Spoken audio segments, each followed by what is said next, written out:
Hey guys, I am Nitin Kumar Singh. I hope you all are doing great. आज हम लोग चार आर्टिकल्स को डिस्कस करेंगे जिसमें से एक एडिटोरियल है। ठीक है। सबसे पहले हम लोग डिस्कस करेंगे डॉकिंग अनडॉकिंग। डॉकिंग को हम लोग ने सक्सेसफुली अचीव कर लिया है इंडिया ने, और हम लोग फोर्थ कंट्री बन चुके हैं इस चीज़ में। तो इसे डिस्कस करेंगे। दूसरा है PM internship scheme. PM internship scheme है क्या? इसमें हमने जो गोल किया था कि 500 प्राइवेट कंपनीज के साथ मिल करके 1 करोड़ जो यूथ होगी, जिनकी एज 20 से 24 होगी, उनको ट्रेन करेंगे, इंटर्नशिप प्रोवाइड करेंगे और कुछ अमाउंट पे करेंगे। अभी ये जो 500 प्राइवेट कंपनीज है, टॉप की प्राइवेट कंपनीज है, ये पार्टिसिपेट नहीं कर रही है, तो उसके बारे में आर्टिकल बहुत अच्छे से आया हुआ है, उसे डिस्कस करेंगे। देन हम लोग डिस्कस करेंगे कि अभी कल क्या हुआ। गाज़ा पे इसराइल ने एयर स्ट्राइक किया जिसमें 400 से भी ज़्यादा लोगों की डेथ हुई है, उससे रिलेटेड है। इसको हम लोग जानेंगे कि अभी क्या सिचुएशन क्या है। फिर आखिरी में एक इम्पॉर्टेंट सा एडिटोरियल है जो फिर से रिपीट हुआ है कि जो इलेक्शंस हो रहे हैं उसमें कई सारे लूप होल्स हैं। जैसे कि अभी हाल ही में एपिक नंबर, जिसे आप वोटर आईडी नंबर भी बोलते हो, वो दो लोगों के सेम हो गए हैं। ठीक है। और कई सारे प्रॉब्लम्स है। उस प्रॉब्लम्स को इलेक्शन कमीशन कैसे टैकल करेगा, क्या क्या वे फॉरवर्ड्स होने चाहिए, उसके बारे में हम लोग यहाँ पे डिस्कस करेंगे। तो आज हम लोग कर रहे हैं द हिंदू के एनालिसिस। आज है 19 मार्च। आइए स्टार्ट करते हैं। ये न्यूज़ आर्टिकल बेसिकली बात कर रहा है पीएम इंटर्नशिप स्कीम से रिलेटेड है। हाल ही में फाइनेंस मिनिस्टर निर्मला सीतारमण जी ने एक स्टेटमेंट दिया कि ये जो स्कीम था इसमें प्राइवेट कंपनीज को और बढ़ चढ़ के पार्टिसिपेट करने की ज़रूरत है। आइए डिटेल मैनर में समझते हैं कि ये स्टेटमेंट क्यों दिया गया है। इसे आप जीएस पेपर 2 और 3 से कनेक्ट कर सकते हो, government policy and intervention employment. जो ये पीएम इंटर्नशिप स्कीम है, इसे लास्ट ईयर यूनियन बजट में पेश किया गया था। इसमें एम था कि 1 करोड़ जो यूथ है, जो हमारी यंग जनरेशन है, इनको इंटर्नशिप प्रोवाइड किया जाएगा। और वो भी 500 टॉप कंपनीज जो इंडिया की है उनके अंदर आने वाले 5 सालों में। बट आज की डेट में जो ये 500 का फिगर है, जो 500 प्राइवेट कंपनीज हेल्प करने वाली थी ये इंटर्नशिप 1 करोड़ लोगों को देने में, वो फुलफिल होते हुए नज़र नहीं आ रही है। क्यों? क्योंकि प्राइवेट कंपनीज पार्टिसिपेट ही नहीं कर रही है इस स्कीम के अंदर। आइए समझते हैं डिटेल मैनर में। करंट स्टेटस देख लीजिए। ये सेकेंड राउंड चल रहा है इस स्कीम का। अभी इस समय 327 कंपनीज ने पार्टिसिपेट किया। हमारा टारगेट क्या था? 500 कंपनीज का। अभी भी बहुत दूर है। फर्स्ट राउंड में 280 कंपनी ने पार्टिसिपेट किया था, तो पिछले राउंड से कंपैरिजन में इस बार ग्रोथ हुआ है। फाइनेंशियल सपोर्ट देख लेते हैं कि एग्जाम में पूछता रहता है कि कौन गवर्नमेंट क्या फंडिंग दे रही है, प्राइवेट कंपनी कितने पैसे दे रही है अपनी जेब से। तो इसमें पर मंथ 4,500 रुपये दिया जाएगा जो भी इंटर्नशिप करेगा, और ये डायरेक्ट बेनिफिट ट्रांसफर होगा, मतलब सीधे आपके अकाउंट में ये पैसे आ जाएंगे। कंपनीज को क्या करना है? उन लोगों को 500 रुपये देना है, और वो भी अपनी जेब से नहीं। देखो, प्राइवेट कंपनीज क्या करती है, एक कॉरपोरेट सोशल रिस्पॉन्सिबिलिटी फंड, इसके अंदर कुछ अमाउंट जमा करना होता है। तो गवर्नमेंट बोलती है कि आप ये पैसा तो जमा कर ही रहे हो, ठीक, तो इसी में से ये 500 रुपये निकाल दीजिए, और वो इंटर्नशिप जो भी कर रहा है उसे पे कर दीजिए। और उस जिसको भी पे कर दिया, ये जो कॉरपोरेट CSR फंड है, इसके अंदर उतना पैसे आप कम डाल दिया करना। ठीक है, तो उनके जेब से भी कोई पैसा जा नहीं रहा प्राइवेट कंपनीज के। और गवर्नमेंट बोलता है कि चलो 5,000 रुपये पर मंथ आ गए आपके, साल में एक बार हम लोग 6,000 रुपये दे देंगे। वो किस लिए? जो भी आपके मिसलेनियस खर्चे हैं उनके लिए। तो अभी हम लोग ने क्या बात किया कि पर मंथ कितना मिल रहा है? 5,000 रुपये। 4,500 गवर्नमेंट प्रोवाइड कर रही है, प्लस ये याद रखिएगा CSR फंड से 500 रुपये मिल रहा है जो प्राइवेट कंपनी देगी आपको। एज लिमिट याद रखिए 21 से 24 ईयर तक है। एजुकेशन, आप कहीं पर भी फुल टाइम पढ़ाई नहीं कर रहे हो, मतलब कि अगर कॉलेज में या स्कूल में हो तो फुल टाइम ना हो। ठीक है। जॉब की बात करें तो आपके फुल टाइम जॉब भी ना कर रहे हो, प्राइवेट मतलब होता है ना, फ्रीलांसिंग में जॉब कर रहे हो कहीं। फैमिली में कोई भी किसी के पास भी गवर्नमेंट जॉब नहीं होना चाहिए, तभी आप एलिजिबल है इस स्कीम के अंदर। परफॉर्मेंस देख लेते हैं पिछले फर्स्ट राउंड के बारे में। फर्स्ट राउंड स्टार्ट हुआ था आपका अक्टूबर से दिसंबर 2024 में। इसमें 1.27 लाख अपॉर्चुनिटीज़ प्रोवाइड की गई थी, जिसमें से 82,000 इंटर्नशिप ऑफर्स दिया गया था प्राइवेट कंपनीज द्वारा। और कितने लोगों ने ये ऑफर को एक्सेप्ट किया? सिर्फ 8,000 लोगों ने। ये डेटा है फरवरी 6 2025 तक का। सेकेंड राउंड का देख लेते हैं जो अभी चल रहा है। इसमें 1.18 लाख इंटर्नशिप ऑफर प्रोवाइड की जा रही है। ये 735 डिस्ट्रिक्ट में ये आप ये जो फैसिलिटीज़ है ये इजीली अवेलेबल है। ठीक, मतलब समझ रहे हो कि 735 डिस्ट्रिक्ट में आपको आज की डेट में 1.18 लाख जॉब इजली मिल जाएगी। अब यानी कि आपको कहीं किसी और स्टेट में जाने की ज़रूरत नहीं है, अपने ही घर पे आपको बैठे बैठाए आपको जॉब मिल जा रही है। ठीक, अभी ये क्लोज हुआ नहीं है, मार्च 31 लास्ट डेट है ये सेकेंड राउंड ख़त्म होने में। इस बार कुछ नई चीज़ें की गई है कि पिछले बार पार्टिसिपेट बहुत कम हुआ था, तो इस बार क्या कर रहे हैं, जो भी एजुकेशनल इंस्टीट्यूट है, कॉलेज, स्कूल, इन सब जगहों पे इसे प्रमोट किया जा रहा है।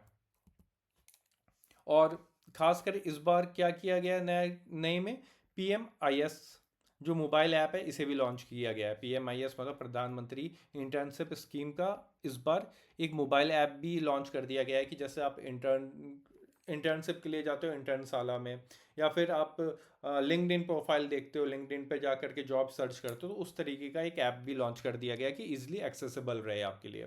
रेफरल प्रोग्राम भी लॉन्च कर दिया गया। रेफरल होता है कि अगर आपने किसी दोस्त को इस ऐप के बारे में बताया और उस दोस्त ने यहाँ पर आपका नाम लिखा कि हाँ भाई नितिन की हेल्प से मैं यहाँ पे इंटर्नशिप कर रहा हूँ, तो मुझे कुछ पॉइंट्स मिलेंगे गवर्नमेंट की तरफ से। ठीक है, उस पॉइंट्स का मैं फर्दर आने वाले टाइम पे इंटर्नशिप में या फिर एज अ पैसे में भी कन्वर्ट कर सकता हूँ।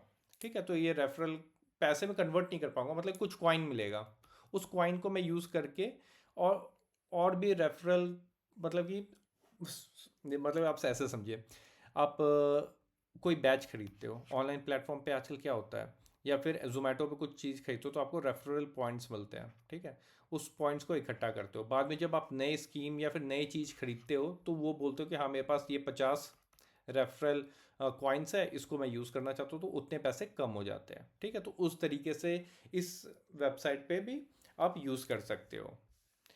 और देखिए इंक्लूसिविटी और रिजर्वेशन पॉलिसी भी इसमें अप्लाई किया गया है, मतलब ऑटोमेटेड है।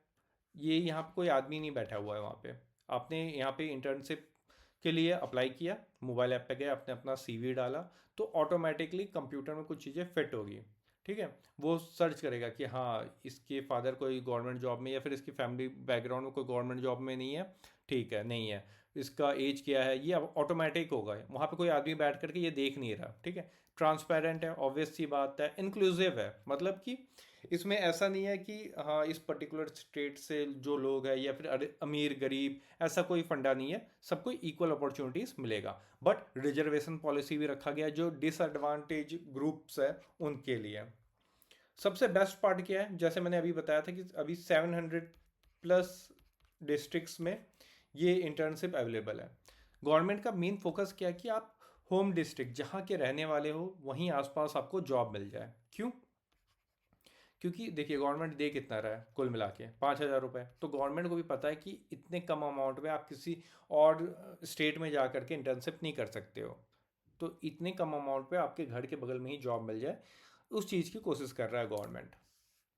बजट एलोकेशन समझ लेते हैं। जब ये जब ये स्टार्ट हुआ था इंटर्नशिप स्कीम, तो इस उस समय ये किसके अंदर आ रहा था, एम्प्लॉयमेंट स्किल के अंदर आ रहा था, जिसको 2 लाख करोड़ रुपए दिया गया था। तो इस 2 लाख करोड़ रुपए में 2,000 करोड़ रुपए सिर्फ PM इंटर्नशिप स्कीम के लिए रखा गया। ये मैं पिछले साल के बजट के बारे में बता रहा हूँ फिगर।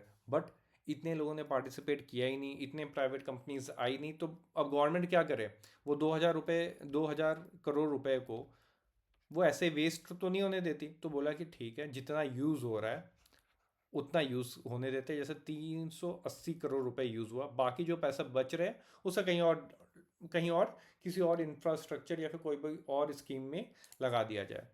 आज की डेट में इस साल 10,831 करोड़ रुपए अलोकेट किया गया है। अब देखिए इसमें से कितना यूज़ होता है, कितना यूटिलाइज होता है। ये बेसिक सा था इंटर्नशिप के बारे में। 5,000 रुपये इसको मिलेगा पर मंथ। आप इस 5,000 रुपये को कम ना समझे।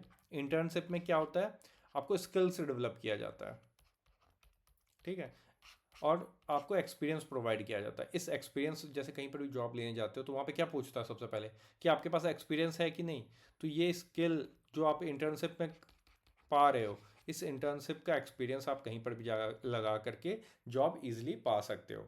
नेक्स्ट आर्टिकल की तरफ देखते हैं हम लोग। हाल ही में इसरो ने अभी हाल में क्या किया था, 30 जनवरी को हमने डॉकिंग एक्सपेरिमेंट को अचीव कर लिया था। अभी हमने अनडॉकिंग एक्सपेरिमेंट को 2 महीने बाद अचीव किया है। ये होता क्या है, इसे हम समझेंगे अभी। ये न्यूज़ में क्यों, इसे समझते हैं। इसे आप GS paper 3 science and tech से कनेक्ट कर सकते हो। हमसे पहले सिर्फ और सिर्फ 3 कंट्रीज़ ने अचीव किया है, यूएस, रसिया, चाइना। फोर्थ नंबर पे इंडिया आ चुका है जिसने अचीव किया है डॉकिंग अनडॉकिंग को। अब ये होता क्या है, देखिए। डॉकिंग प्रोसेस है क्या। हमने 2 सैटेलाइट्स को स्पेस में भेजा। SDXO-1 जो चेज़र था, ये हमारा चेज़र है, ठीक है।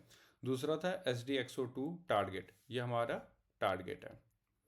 हमने क्या किया कि टारगेट को कनेक्ट कराना था चेज़र से, तो चेज़र को हम लोग टारगेट के पास लेके गए। ये चेज़र था, हम लोग टारगेट के पास लेके गए और दोनों को लॉक कराया, एक दूसरे से कनेक्ट कराया है, ठीक है। अब ये बोलना इजी है।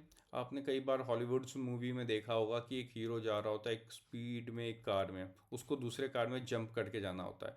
उसी को यहाँ पे इमेजिन करिए 2000 टाइम्स मोर स्पीड में। इस चीज़ को हमने अचीव किया है। पहले हमने क्या किया कि 20 किलोमीटर तक चेज़र को लेके गए टारगेट के पास। चेज़र को टारगेट के पास लेके गए, ठीक। फिर बाद में इस 20 किलोमीटर के बाद धीरे धीरे हम लोग टारगेट के पास आए 3 मीटर तक, और देन हम लोगों ने इसे कनेक्ट कराया। इससे पहले IS सिस्टम का यूज़ किया हमने, इंटरनेशनल स्पेस स्टेशन सिस्टम का यूज़ किया है। इसमें बस ये है कि 24 मोटर का यूज़ होता है। क्योंकि इतने सारे मोटर्स की क्यों ज़रूरत होती है, देखिए। इतने हाई स्पीड में आप, और वहाँ पे जीरो ग्रेविटी में आपको मोटर की ज़रूरत पड़ेगी कि इसको स्टेबल रखने के लिए। तो जो IS सिस्टम है उसमें 24 मोटर है। इसरो का जो सिस्टम है उसमें सिर्फ और सिर्फ 2 मोटर है। सिर्फ 2 मोटर के हेल्प से हमने ये अचीव करके दिखाया है। अब ये डॉकिंग अनडॉकिंग एक्सपेरिमेंट इतना इम्पॉर्टेंट क्यों है, देखिए। आने वाले टाइम पे हम लोग स्पेस स्टेशन बनाने का प्लान है 2035 तक। तो ऑब्वियस सी बात है कि पूरा स्पेस स्टेशन इसरो धरती पे बना करके स्पेस में सेंड ही नहीं कर सकता, ठीक। एक एक पार्ट करके हमें भेजना होगा, फिर उसे कनेक्ट करना होगा स्पेस में ही। तो उसके लिए डॉकिंग एक्सपेरिमेंट की ज़रूरत थी कि एक एक पार्ट जाएगा और वो स्पेस में कनेक्ट होगा। जैसे कि आप यहाँ पे इमेज में देख रहे हो, एक एक पार्ट जा रहा है, वो कनेक्ट होकर एक बड़ा सा स्पेस स्टेशन बन रहा है। दूसरा इंपॉर्टेंट ये है कि गगनयान मिशन में जब मून पे हम किसी को भेजेंगे एस्ट्रोनॉट को, तो उसको वापस भी तो लेके आना है, ठीक है। तो उसको वापस लाने के लिए भी ये एक्सपेरिमेंट अचीव करना इम्पॉर्टेंट था। अभी चंद्रयान 4 मिशन में अभी मून पे जो सैंपल्स हो गए उसे रोवर कलेक्ट कर लेगा। अब इस सैंपल को वापस अर्थ पे भी तो लाना है। तो इस रोवर के पास भी यही होगा, डॉकिंग अनडॉकिंग एक्सपेरिमेंट होगा। डॉकिंग के लिए जाएगा हमारा, अलग से एक पार्ट जाएगा जो रोवर से कनेक्ट होगा, वो कनेक्ट करके वो सैंपल अर्थ पे लेके आएगा। तो ये आने वाले जितने भी हमारे जो मिशंस है उसमें बहुत ज़्यादा की रोल प्ले करने वाला है। हमसे पहले 3 कंट्रीज़ ने अचीव किया था, उसके बारे में डिटेल मैनर में समझ लेते हैं कि एग्ज़ाम में कहीं पूछ सकता है। हमसे पहले यूनाइटेड स्टेट 1966 में ये अचीव किया था। इसने जेमिनी 8 मिशन में इसे अचीव किया था। ये कमांड किया गया था नील आर्मस्ट्रॉन्ग द्वारा। जस्ट एक साल बाद सोवियत यूनियन, क्योंकि इस समय क्या हो रहा था, यूएस कोई चीज़ अचीव कर रहा है तो रसिया भी, सोवियत यूनियन भी उसको अचीव करने की कोशिश कर रहा। तो एक साल बाद ही 1967 में सोवियत यूनियन ने अचीव किया। बट इन दोनों में बेसिक डिफरेंस ये था कि ये एटोनोमस था। ऑटोनोमस का मतलब क्या होता है, इसमें कमांड किया गया था नील आर्मस्ट्रॉन्ग द्वारा। इसे जो सोवियत यूनियन का मिशन था, इसमें कोई भी इस तरीके का ह्यूमन इंट्रैक्शन नहीं था। इसमें कॉस्मोस 186 कॉस्मोस 188 को कनेक्ट कराया गया था। फिर 2011-12 में चाइना ने इसे अचीव किया। 2011 में इन लोगों ने सेंजू 8 और टियांगोंग 1 को कनेक्ट कराया था। ये अनमैन्ड था, मतलब कि इसमें कोई एस्ट्रोनॉट नहीं थे 2011 में। उसके जस्ट एक साल बाद 2012 में सिंजू 9, इसमें इन लोगों ने अपने स्पेस क्राफ्ट में क्या किया, क्रू को बैठाया, मतलब कि एस्ट्रोनॉट्स को बैठाया, इसके इसमें बैठे हुए थे, उसको कनेक्ट कराया इन लोगों ने डॉकिंग अनडॉकिंग एक्सपेरिमेंट को। तो ये पहली कंट्री बन गई थी। तो कल क्या हुआ कि इसराइल ने एयर स्ट्राइक किया है गाज़ा के ऊपर। ठीक है, वहाँ पे लगभग 400 से भी ज़्यादा लोगों की डेथ हुई है इस एयर स्ट्राइक में। इसे आप जीएस पेपर 2 से कनेक्ट कर सकते हो। आईआर समझते हैं कि ये एयर स्ट्राइक हुआ क्यों। आज के डेट में हमास ने काफ़ी सारे लोग जो इसराइल के हैं उसे हॉस्टेजेस बना के रखा हुआ है। तो इसराइल ने बोला कि हमारे जो लोग हैं वो वापस कर दीजिए, बट हमास ने उसे as a human shield Israeli लोगों को अपने पास लेके रखा हुआ है। तो इसी कारण ये जो एयर स्ट्राइक है वो हुआ है आज के डेट में। जो यूएन के स्पोक्स पर्सन है रोनाल्डो गोमेज, इन्होंने कहा है कि आपको, मतलब कि इसराइल को सीज़ फायर की रिस्पेक्ट करना चाहिए था। बट इसराइल बोलता है कि भाई हमास को हमने पहले ही बोला था कि हमारे लोग वापस कर दो, जो कि सीज़ फायर का भी डील था कि हमारे लोगों को आपको वापस करना चाहिए था, जिस चीज़ की आपने रिस्पेक्ट नहीं की। और जितनी भी इसराइल ने अपनी बातें रखी थी इस सीज़ फायर में, उसमें से एक भी चीज़ को सपोर्ट नहीं किया है हमास ने। और जो यूएन स्पोक्स पर्सन है वो और भी सारी चीज़ों के ऊपर पॉइंट आउट करते हैं, जैसे कि आज के डेट में वेस्ट बैंक में जो सेटलमेंट है इसराइली फोर्सेस का, उसे बोलते हैं कि इवैक्यूएट करें, उस सेटलमेंट को छोड़े। दूसरा, जो सेटलमेंट हो चुका है इसराइली लोगों का या फिर वहाँ पे जो इसराइली फोर्सेस है उनका, वो आज की डेट में इवैक्यूएट करना चाहिए। तीसरा पॉइंट ये कहते हैं कि जो पैलेस्टीनियंस वेस्ट बैंक में थे, जिन्हें आप फोर्सफुली वहाँ से हटाए हो, उनको ये चीज़ें रोकने की ज़रूरत है। फोर्थ पॉइंट कहते हैं कि जो इजरायली सिक्योरिटी फोर्सेस है जो कि रिस्पॉन्सिबल है इस तरीके के अटैक के लिए, गाज़ा पे जो अटैक किया लोगों ने, वेस्ट बैंक में जो हो रहा है, उन सब के ऊपर एक्शंस लेने की ज़रूरत है। ठीक, अब ये समझिए कि इसराइल ने तो बोला कि चलो सीज़ फायर डील करते हैं, बट हुतीज़ ये लोग क्या कर रहे हैं, time to time drone attack कर रहे हैं पिछले कुछ महीनों में, और मिसाइल से अटैक किए हैं इसराइल के ऊपर।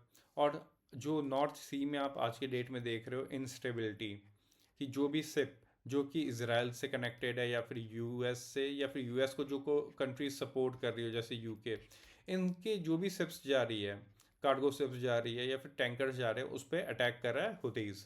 और हुतीज़ को कौन सपोर्ट करता है? ईरान। हुतीज़ क्या बोलता है, हम ईरान का ही पार्ट है।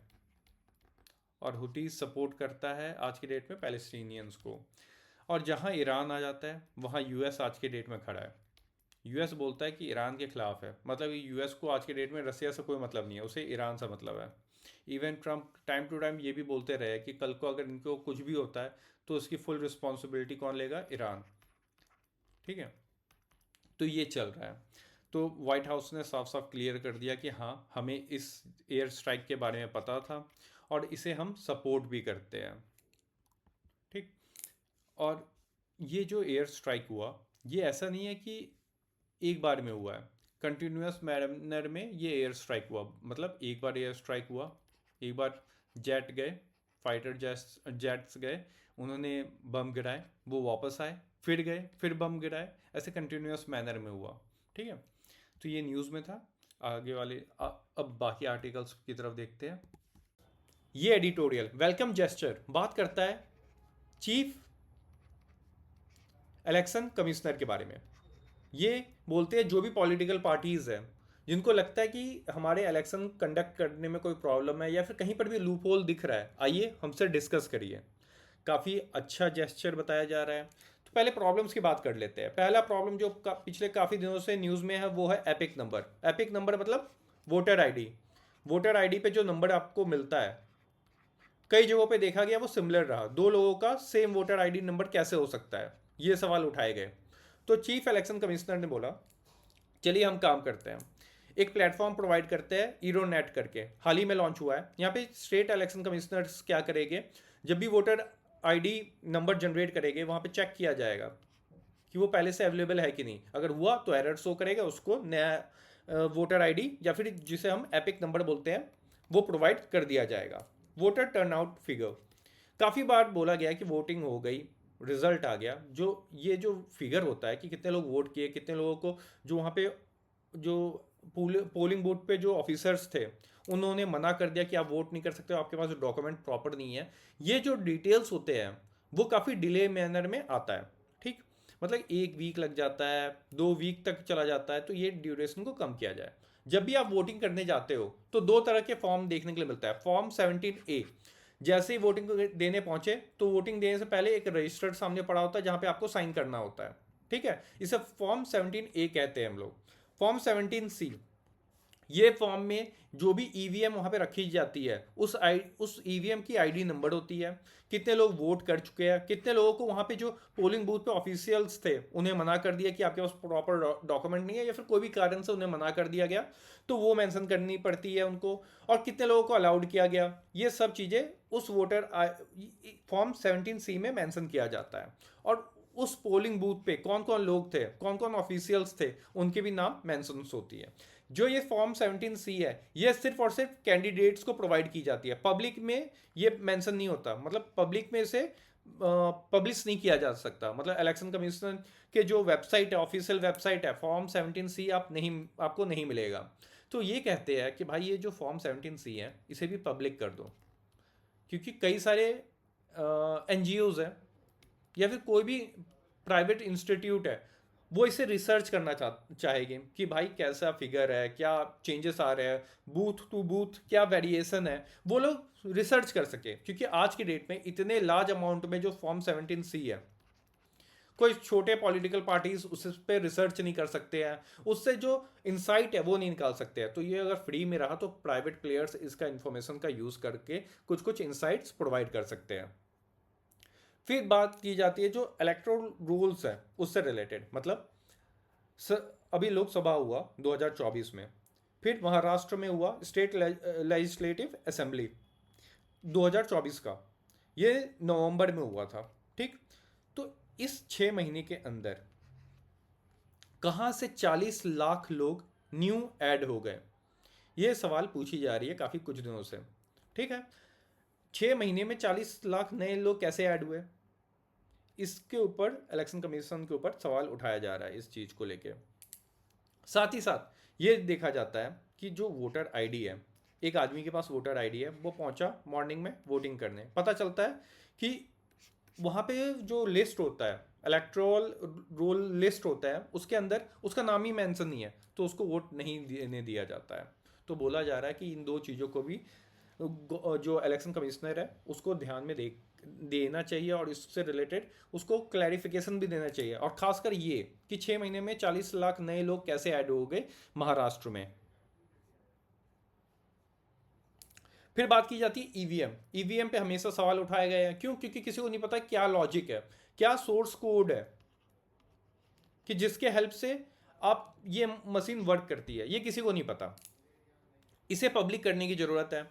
फिर वीवीपैट, इसको 100% करने की ज़रूरत है। वीवीपैट क्या होता है? जब आप जाते हो virtual verification paper audit trial, ये जब जाते हो तो वहाँ पे आपको दिख जाता है कि हाँ आपने इसको वोट किया, तो वहाँ पे वो फिगर दिख जाता है कि इस पर्सन को आपने वोट किया है। ठीक है, तो बोला जा रहा है इसको 100% ऑल ओवर इंडिया करने की ज़रूरत नहीं है। आप एक काम करिए, रैंडम कोई भी पोलिंग बूथ पे जाइए, वहाँ पे 100% स्लिपिंग काउंट करना स्टार्ट कर दे। कि कोई अगर सवाल उठाता है कि ईवीएम में कोई भी प्रॉब्लम है, तो चलो कौन सा बूथ है, हमने काफ़ी सारे बूथ पे 100% इसे रखा हुआ है कि काउंट करेंगे, उन जगहों पे आपको काउंट करके दिखाते हैं कि ये वीवीपैट प्लस ईवीएम कितना वेरिएशन आता है। ऐसे करके उनको प्रूव करके दिखा दीजिए, जो भी पॉलिटिकल पार्टी उसको लगता है कि इसमें कोई प्रॉब्लम है। और कई बार ये भी कहा गया कि जो ईवीएम है वो सिंपल मशीन है, जैसे कैलकुलेटर होता है उस तरीके से काम करता है, बट किसी को भी लॉजिक नहीं पता। प्रॉब्लम यहाँ आ जाती है। आर्टिकल 324 डील करता है इलेक्शन कमीशन ऑफ इंडिया के बारे में, जिसमें उसके फंक्शनिंग को लेके बातें हैं, बट कैसे इलेक्ट करना है चीफ इलेक्शन कमिश्नर या फिर इलेक्शन कमिश्नर्स, इसके बारे में कोई भी चीज़ मेंशन नहीं है। इसमें बोला जाता है कि एक चीफ इलेक्शन कमिश्नर होना चाहिए, 2 आपके इलेक्शन कमिश्नर्स होने चाहिए। 2023 से पहले, 2023 से पहले क्या होता था, पीएम नेम सजेस्ट करते थे प्रेसिडेंट को, प्रेसिडेंट हाँ बोल देते थे, वो बन जाता था चीफ इलेक्शन कमिश्नर। फिर आता है Anoop versus union of India case 2023। इसमें क्या होता है, सुप्रीम कोर्ट एक जजमेंट देती है कि एक काम करते हैं, इसमें थोड़ी सी ट्रांसपेरेंसी ला देते हैं। पीएम चेयर करेंगे, लीडर ऑफ ऑपोजिशन पार्टी का एक मेंबर होगा, ठीक है, फिर चीफ जस्टिस ऑफ इंडिया वो बैठेंगे। ये तीन लोग मिलकर डिसाइड करेंगे कि प्रेसिडेंट को कौन सा नाम आगे देना चाहिए। उसके तुरंत बाद chief election commissioner and other election commissioners act 2003 आ जाता है, जिसमें पीएम तो थे ही, चेयर कर रहे थे, लीडर ऑफ ऑपोजिशन पार्टी का एक मेंबर था ही, बस जो आखिरी में चीफ जस्टिस ऑफ इंडिया था, इसे रिमूव करके यूनियन मिनिस्टर बना दिया गया। आज के डेट में होम मिनिस्टर है यहाँ पे। और ये भी कौन डिसाइड करेगा, पीएम डिसाइड करेगा कौन रहेगा। तो जो ट्रांसपेरेंसी लाने की बात की जा रही थी वो कहीं ना कहीं खत्म हो गई है। इस चीज़ को ऑपोजिशन पार्टीज ने सुप्रीम कोर्ट में चैलेंज किया है। आने वाले टाइम पे देखा जाएगा कि इसमें क्या वो स्टैंड लेता है, सुप्रीम कोर्ट क्या जजमेंट देते हैं, ठीक है। और मेन बात यही रखी जाती है कि आर्टिकल 14 जो बात करता है राइट टू इक्वालिटी की, राइट टू इक्वालिटी की, वो यहाँ पे देखने के लिए नहीं मिलता। तो इस बेसिस पे यहाँ पे लेके गए हैं। साथ ही साथ जो इनके पास नाम आते हैं, बेसिक इंफॉर्मेशन है कि इनके पास 5 नाम आते हैं। वो 5 नाम कौन देते हैं, जो कि ministry of law and justice, ministry of law and justice plus उनके साथ 2 गवर्नमेंट ऑफिशियल्स होते हैं, ठीक है। वो लोग डिसाइड करते हैं कि किनका नाम सेंड करना है यहाँ पे इस बेंच को। ये बेंच डिसाइड करती है कौन सा नाम जाएगा प्रेसिडेंट के पास।